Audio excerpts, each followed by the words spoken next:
Cher Marc, peut-on se permettre de manger tout ce qui se trouve sur Terre, c'est-à-dire tout ce qui est accessible à l'humain? Alors en théorie, non. Et en pratique, non.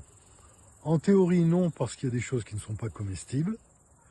Et il est des choses qui sont inaccessibles à l'être humain au niveau de la nourriture.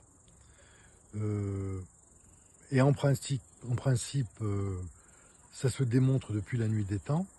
Et en pratique, non, parce qu'il y a des règles.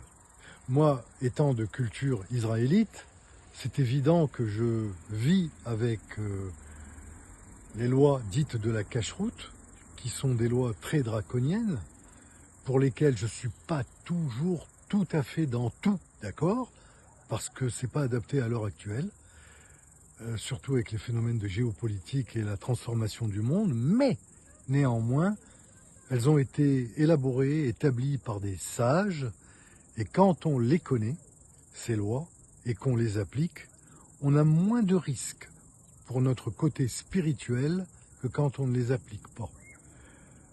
Je m'explique. Imaginons que je mange une côte de porc. Bien sûr que je vais nourrir mon corps. Il n'y aura pas d'altération, c'est évident. Mais ma spiritualité va en prendre un sacré coup.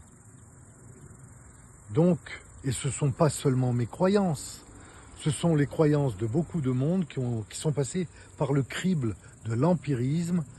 Et souvent l'empirisme, qui n'est que l'expérience vécue, fait que la raison se cale sur la vérité.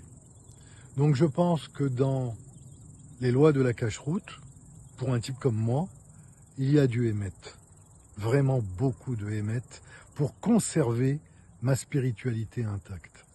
Alors qu'est-ce qui fait la différence entre un corps normal et un corps spirituel? Eh bien, c'est justement la lumière qui est totalement invisible par les sens, mais que l'on perçoit dans la vie. Merci.